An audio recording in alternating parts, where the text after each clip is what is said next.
All right, so forget that I'm in just a small room. It's just coaching. Why you gotta be such a creeper?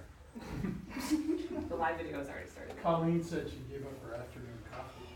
Oh. Dubay, are you watching this from your phone right now? I just checked.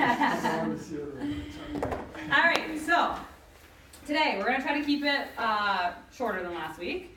Remember, at the end of each talk, there's going to be the challenge for the week. So if you have not completed the challenge, most of you have, which is awesome, you have until tomorrow at 5:30 to enter your recipe from last time with the macros. I actually saw there was one of the same recipe. That's kind of cool that two people use the same recipe. But that's okay. Even if you copy and paste someone's and you're like, I'm using this recipe, I mean, hey. But yeah, and I think we're gonna try to compile them at one point so you can have all of them in one place. Because I think there are a lot of cool recipes in there. Bonus points for actually bringing us one of those recipes. So you guys failed that. Yeah, we make the rules, so. Yeah, we make the rules.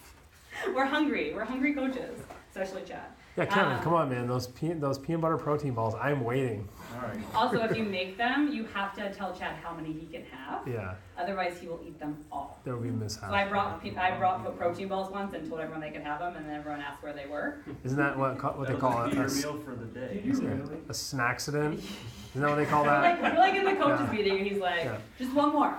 Just one more. I'm like, Yeah. Thanks for the Chipotle jerk. Oh, Jerk. which one? Four of those. The one- Crave? great, beef Come on, jerky. speak. Yeah. So actually, I'm going to talk real quick about protein towards the end, but I'll probably do a whole video on it. One of the biggest questions we get, or biggest concerns, is I can't hit my protein goal, and I think that's pretty common. So if you guys are having trouble with it, don't feel like you're alone. Pretty much everyone else here, me included, Chad included, we all have trouble hitting those protein goals. So feel free to reach out, but I'm probably going to do an entire video on it if I can figure out how to do Facebook Live from home. So what's hitting the goal? Is it absolutely the target? 5 shot, 10 shot? That's a good question. So if you guys can't hear on the video, he asked what is hitting your macros. So ideally you're hitting the goal that your coach gives you, but to escape from the mindset of perfectionism and obsessing over your numbers, certainly being above or below is okay. If you find that you're consistently above or consistently below, talk to your coach. And that's like, consistently 10 plus grams, especially of protein or even fat. Carbs kind of is easy to sway, 10 grams or so. But if you find you're like 20, 30 grams of carbs over or under, I'd reach out to a coach. 10 grams for the other two. And that's just more consistency. If it's like happening once a week, it's not a huge deal. But if it's happening every day and you're like, yo coach, you have me at 150 grams of protein and I'm on an 80, like we gotta meet somewhere in between. So today I'm going to go over how to get most out of your shopping trip or your grocery shopping trip. Some quick and dirty guides on label reading, and then I'm going to talk about some of the questions that you guys have. So for shopping trips, so the way I go about this is make a list first and foremost of meals and foods that you and your family like.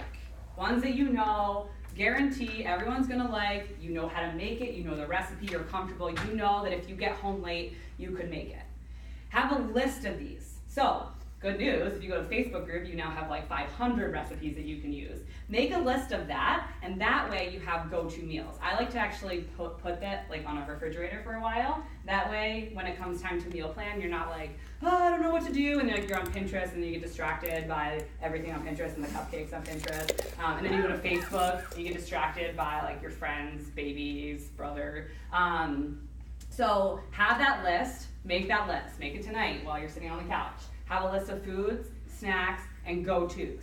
If you need help with go-tos, perhaps you need to reach out to the group and say, hey, what are a few of your snack go-tos?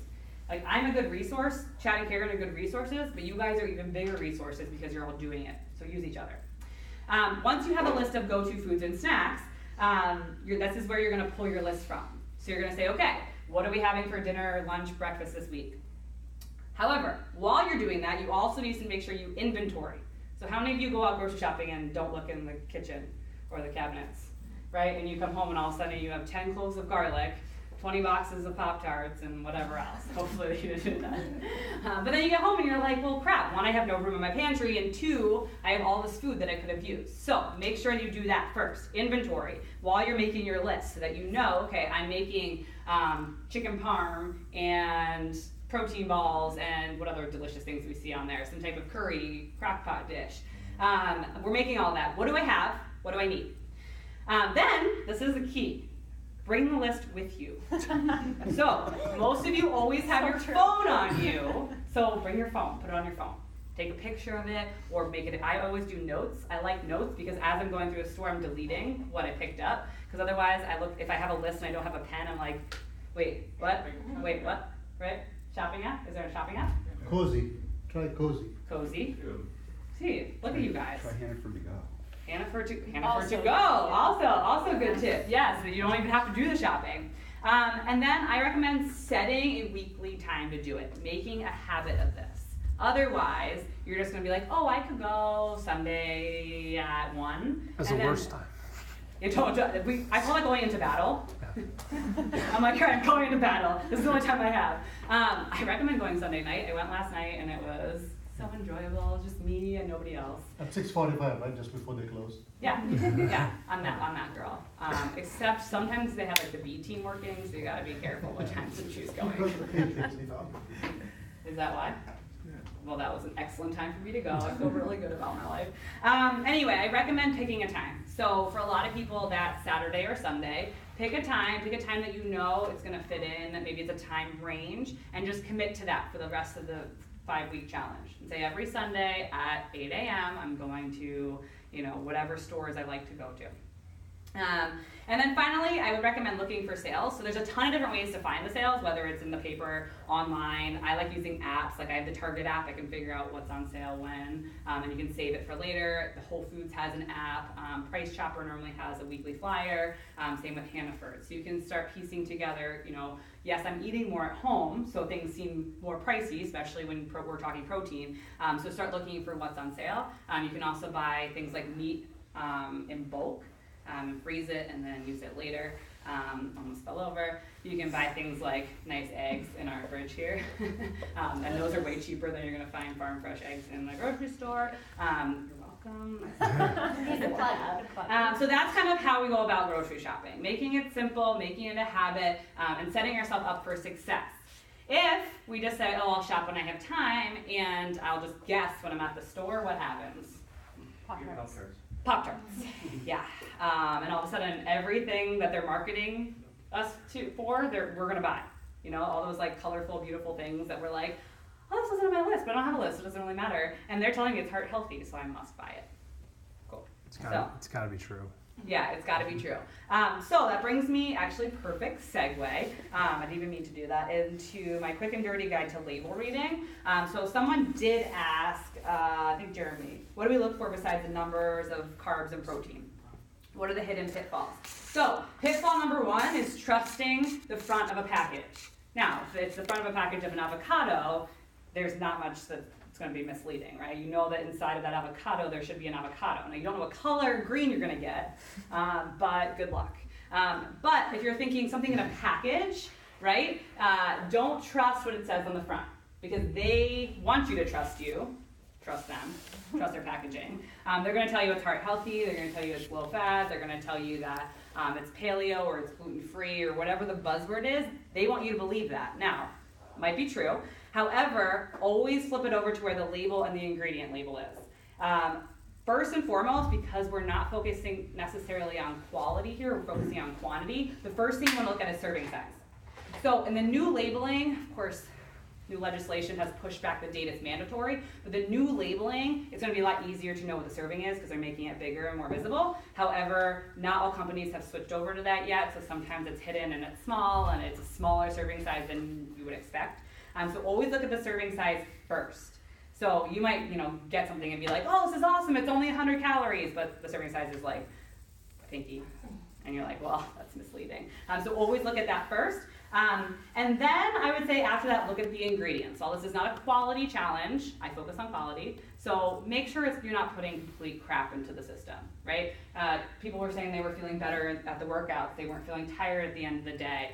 Reason probably is one, because you're eating enough, but you might find that you can cheat the system and add in donuts, Pop-Tarts, whatever it is for the week, and then all of a sudden you start feeling like crap again. So, serving size, ingredients, then, this is, I put myself a little line to say, just because it fits your macros doesn't mean it should. Like that. So think about that. Good job. I put that and I was like, that sounds smart. It's good. You guys are getting a peek into my brain. Then, you're going to start looking at the protein and the carbs. Protein is going to be protein. It just will say, unless it's an actual like protein supplement, it's not going to break it down into amino acids. It's purely just going to say protein. So if you pick up a box of Pop-Tarts, I always throw one food under the bus whenever I talk. It's just going to say protein. It's not going to say leucine, valine, whatever other amino acid. It's just going to say protein. So you'll look at that. A lot of you need to start focusing on that because a lot of you are low in protein. And this is just because carbs and fat are much easier to eat and more convenient. And they tend to be cheaper. Next, you're going to look at carbs. When you're looking at carbs, sometimes it can be misleading because you're also going to see dietary fiber and you're going to see added sugar. The added sugar is where we run into trouble. This is where that quality piece starts coming back to haunt us. And all of a sudden we're like, well, it fits my macros, but there's 30 grams of added sugar, which is concerning if it says that. Not all companies have put it on their label yet. So if a company doesn't put it on there and it looks like a fishy food, chances are it's high in added sugar. They just don't want to put it yet because they're not mandated to. But isn't that part of the new legislation too? Yeah, so the new label requires the added sugar, but not all companies have switched over yet because they push back the timeline, which is really frustrating. So if you're talking added sugar, the American Heart Association, which is flawed in some of their thinking, but they basically put a cap on how many tablespoons or teaspoons of sugar they say is healthy or breaking the non-healthy line, and it's 9 teaspoons for men, 6 teaspoons for women. That doesn't mean that you should try to reach that cap every day. That's just saying that to maintain a healthy lifestyle, we should try to shoot for under that. Say it again. 9 teaspoons for men. I think it's like 36 grams and 24 Yep. grams. Yeah. 36 and 25, so it's 150 calories for men, 100 calories. So if you're not careful, you can blow that up in one mistake. Literally one sitting. One mistake. Now, Reese's peanut butter. it's hard because I was actually teaching a mom's class and we were looking at those packets, those like pouches, and one of the pouches had it had the old labeling on one, and then the new shipment had a new label. It was really cool to see the side by side. And the one showed added sugar, but like they were using raisins in there or something. And for whatever reason they had, I think that it classified raisins as added sugar. So that's where reading the ingredients can be incredibly important. Understanding, is this added sugar that I should be worried about? Like, is it saying cane sugar, brown syrup, brown rice syrup, or whatever? There's a whole list of names of sugar. Could that have something to do with the fact that sometimes raisins have added sugar in them? Yeah. So it's like, Yeah. but at that point I'm like, it was such minimal added sugar anyway that I was like, this company just wants to show that they have a good product. Yeah. That's why they switched the label. I think the ones who are switching the label are the ones that are like, yeah, we have a freaking good product. Then next you're gonna look at fats. Fats can be confusing because sometimes they're going to break them out for you. So they're going to say total fat, saturated fat. Some will even go into the monounsaturated, polyunsaturated.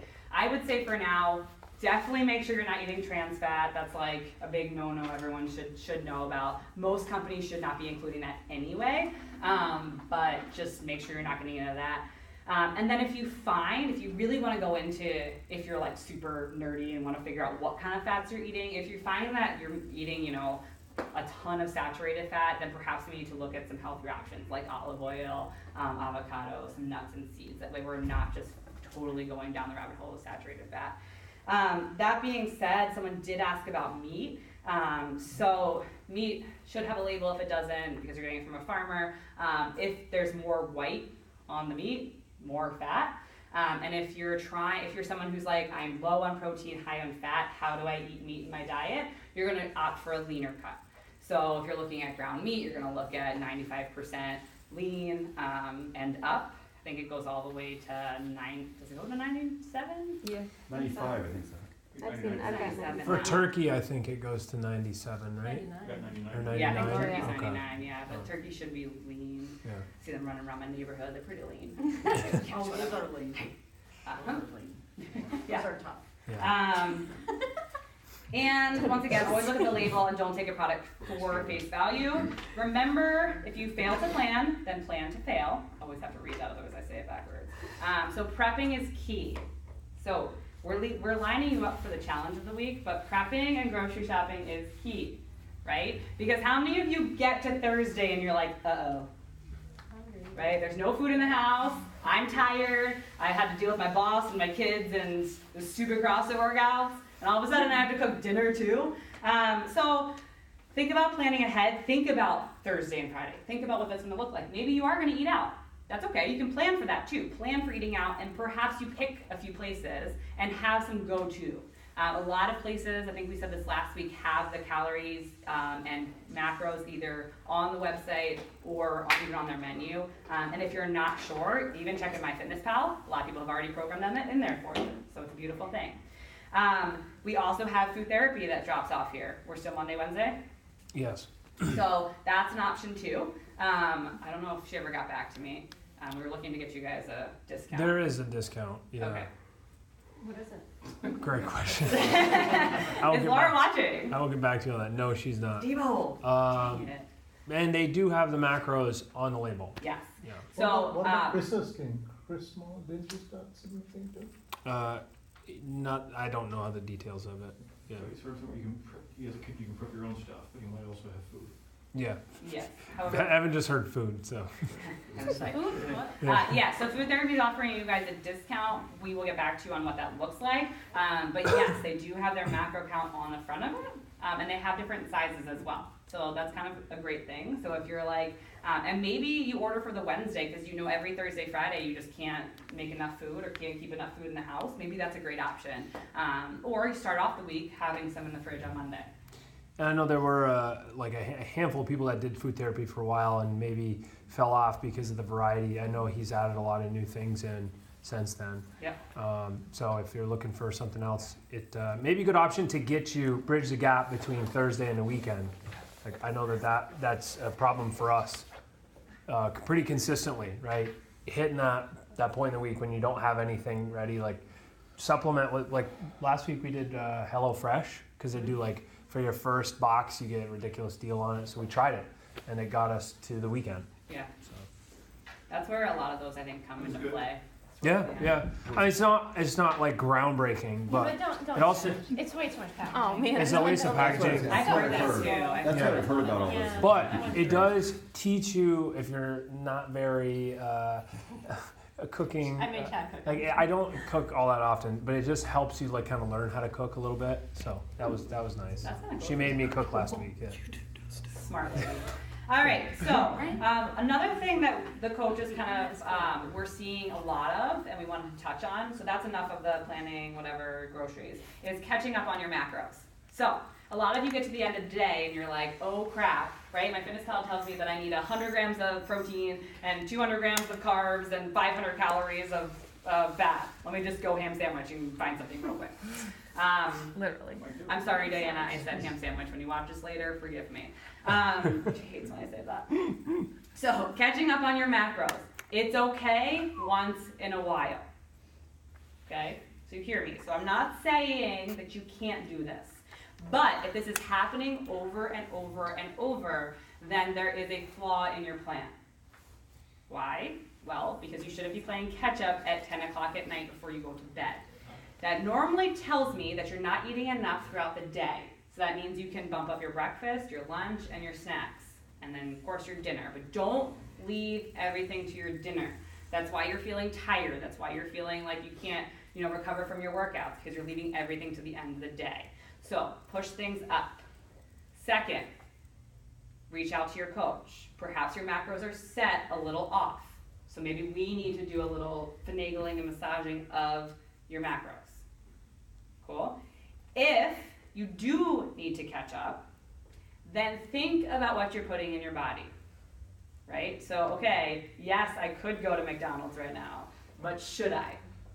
I'm not calling anyone out. Think about that. Say, okay, yeah, I could eat an entire quart of ice cream because my macros fit it, but is that really what I want? Is that why I'm doing this challenge? Probably not. So maybe when that happens, that once in a while time it happens, text, email, whatever your coach, and be like, I have a lot left. What do you think?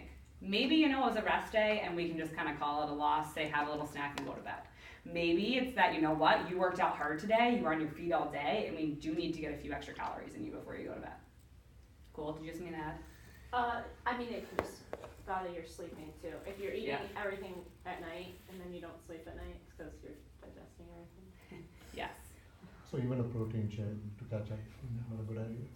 If it's a consistent problem, then it's probably you need something else. It means that you need to bump up things in your day and change around your day, which a lot of people tend to be poor at getting a good breakfast because you all are busy humans with families and jobs and lives and stressors. So breakfast tends to go by the wayside. Now, someone asked me, I don't like eating when I get up. That's fair, that's fine. I'm the same way. Like, I can't put any food in my mouth in the morning because it just makes me nauseous. But I still eat a breakfast, right? I still have breakfast, it's just not the second I wake up. So you might just have to shift around your day, and perhaps you need to eat breakfast when you get into the office. Now, if your boss has a problem with that, then you need to talk to your boss and be like, how can I make this work? If your boss is like, I don't care, you need to, not let it affect your work, talk to your coach, and maybe we have a few ideas to help you get that in. So that's one that we see a lot. And this is a reminder that consistency is key. So when you're trying to put any goals into play, think about getting pull-ups, right? If I say I want pull-ups, but I'm coming in once a month to hit my pull-ups, am I gonna get pull-ups as fast or efficiently or as well as I want? No, same with diet. So if I'm like really good Monday, Tuesday, and the rest of the week I have the F-its, guess what? You're not gonna see the results that you want. So consistency is key. I've never heard that. What? I like it. The F-its. Oh man, I was being PC there. PG? PG? Yeah. Also. Yep. Yes. Yeah, I like to use the analogy. Some of you have probably heard this before. If you guys, I say this last time, if you trip up the stairs or trip down the stairs, would you pick yourself up and throw yourself down the rest of it? Or would you pick yourself up and keep walking? Right? We would pick ourselves up and keep walking. If you said you would throw yourself down the rest of them, please seek help. Now. Get down fast. Okay. Yeah, don't CrossFit. If you're falling down the stairs because your legs are tired from CrossFit, that's a different issue. But that's the analogy in life and in diet, right? A lot of us get the F-its. Think about what happens when you eat really poorly on like a Saturday morning, right? You go out, you get donuts and breakfast, and then the rest of the day you're like, well, F it, right? I already messed up breakfast, might as well mess up lunch and dinner and my drinks, right? No. Think about the next meal. The next meal can be a healthy meal and a good meal, and you can get right back on track. You can fix things, finagle things, and you can reach out to your coach or reach out to the group. Use each other. That's what this challenge is for, a lot of accountability. Lauren Davis, weekends are hard. It wasn't a question, but I figured it was a good topic, right? Weekends are hard. Yes, right? Because why? We're all off our schedule. Now, if you don't have typical weekends, think about a day off, right? You're off your schedule. You might be sleeping in later. You might not have to be somewhere as early. Kids might be home, right? A lot of different factors. So, few tips is plan ahead, right? Think about what that schedule could look like. Put a schedule into play. It can be a little bit more lenient. It can be a little bit more fun. But think about, and maybe for some people, maybe you're just shooting for 2 solid meals as opposed to being like, oh my God, I have to do breakfast, lunch, and dinner. Maybe it's I'm gonna do brunch and I'm gonna do dinner and then I'm gonna have a few healthy snacks in there. I recommend picking one vice, right? Don't go for the dessert, the pizza, and the wine. No? Don't be sassy, right? Don't do that. It's a no-no. Okay, so pick one. Pick one and enjoy the heck out of it. And then the rest falls into play, right? Tito's. Hey, right? We all have it. No calories. Yeah, it's low cal. Good old alcohol. The lies it tells us. Tito's and LaCroix. I mean, what are you gonna go? You can't go wrong there. Every basic girl's dream. Okay. So remember that consistency is key again. So when you're struggling on the weekend, remember if my goal is that I want to lose 10 pounds or I want to get 10 pull-ups or whatever it might be, I want my family to get on board with me, then we need to practice consistency. So having a plan for breakfast or brunch and dinner as opposed to worrying about every meal and every snack. So yes, weekends are hard. Reach out to a coach and say, oh my God, I'm going to this party or this wedding. What do I do? depending on who you are, we might tell you, you know what, just enjoy it. Screw it, don't worry about MyFitnessPal tonight, just have a good time. Some of you, we might say, you know, like Matt was saying, right? MyFitnessPal actually kept him in line and probably helped him feel better because he felt like a little bit more control. Maybe we say, you know what, plan out what you're gonna have or what you think you might have, and the rest of the day, make sure you just aim to eat really healthy, drink a lot of water, and kind of, you know, go from there. Okay, so that's basically it. I'm gonna go more into protein, I think in a video, because I think it needs more juice than just here. More, yes, thank you. I was like, what? There would be a really good food on here, right? Sorry. Can I add something to the weekend bit? Sure. We, like, breakfast is king in our house, and on the weekends, you usually have a buffer in the morning to, like, just double down and make a bomb breakfast that will set you up for, like, potentially not eating again until, like, 3 or 4 o'clock. Like, That skillet. so, you know, like, go for it, you know? That's our strategy Oh, on the sorry, weekends. who was it? The skillet, the The breakfast. breakfast too, I just had like half of the breakfast. Yeah. Anyway, so that's my advice, is just go ham Yeah, and it's on a nice, like, breakfast. weekend thing that we can do. Don't say Yeah. ham sandwich, or Melanie has one of both of us. Ham. Ham and scrambled. eggs. Go ham and eggs on it. Yeah. So- Okay, so week 2's challenge, this is what everyone came here for, everyone's gonna run and leave once I say this, is you're going to create a meal plan or a grocery list for the week and send us a picture of that list. Or if you just wanna type it out, you can also do that if you don't really wanna. Post or send it to the coach. Either, yeah. If you find one that you really like, you can send it to the group. If you're like, I don't really want to share this with anyone, just make sure you send it to the coach. So it's going to be your meal planning list or your grocery list or both. Bonus points if you send us a picture of that grocery haul or the meal planning. Who did? Jackie sent? Yeah. You get. I'm throwing out a bonus point this week. Yes. So, bonus points. Point 1 is just sending us your grocery list or your meal planning list, or both. You can only get 1 total or 2 total points from that. And then you get a bonus point if you send us that grocery haul or the meal plan. So did you put a post to the group? Yeah. So check out Jackie's. That was really nice. She basically showed, I can't remember if it was on your page or your post. She posted out the food she prepped for the week. And I love seeing that. I think that's a lot of fun. Colorful. Yeah, it's very colorful, looks super healthy, looked delicious, so I'll be over for dinner. Makes me so Yeah, but I love seeing that, and I feel like it gives people an idea of what a week's worth can look like. And if that way people have questions, they can be like, yo, how many recipes was this? How many people was it for? And start helping each other out for that. Cool? That's it. So that's your challenge. If you guys want to save for questions, feel free. Is there any questions on there? I don't think so, not that I can see, but Jeremy, you see any? no, I don't see any. I was told not to do that. Yeah. I would like to add one thing that we missed last week, which is the date that we're going to be concluding the challenge is the 17th, and it's going to coincide with our 4-year anniversary party, which will be here at the gym. You're going to get more info on that very shortly. I'm going to have a little potluck competition, so start hoarding more. Practice those meals, yeah. Perfect them. Catch up on And- all the carbs we missed. That's what we're going to be doing. Catch up at the party. Jeffrey, we gotta have another meeting. Honestly, can I trade him? We're having We're trading Jeffrey. Yeah, hopefully that day doesn't count. So 11/17, it's going to be after the evening WOD. It's a Friday. It's when we're going to do like the awards and the conclusion of the challenge. So mark that on your calendars. Okay. So that last week will be a little. Last week's going to be a little bit shorter. Yeah. But we kind of started a little early You guys too. had like a preview week, so Yeah, it's good. you get to treat yourself. Yeah, Yeah, we won't count it again. it's going to be great. Yeah, and then you know what? Saturday morning, you pick yourself right back up and you get back on board. Laura. I will say, if there was a winner of the recipe thing, it would be Ashley's little lasagna Yeah. cups. God. Oh Yeah, my God. those look so I haven't good. tried them yet, but I am like dying to make them. Yeah. They're, Well, it's like feel free. I'd already Yeah. meal To make planned. them. I am gonna make. They're 55 grams of protein in one serving, Whoa. which is ridiculous. Which I I'm gonna didn't see that. I'm gonna check Karen the. would love for you I'm to gonna make that check. this week. I am gonna make it, but I am gonna check the math on that too because it seems hard. We'll make it, don't worry. Is there a That's where the picture gets you in. Yeah, Section yeah, A. oh, yeah. Shirley and that people. Yeah. Okay. Instead of using the little mason jar, I'm gonna Can you use touch the base big one. on We'll be good using yours. pre-workout morning food to fuel the 5:30ers, quick and easy. A lot of people like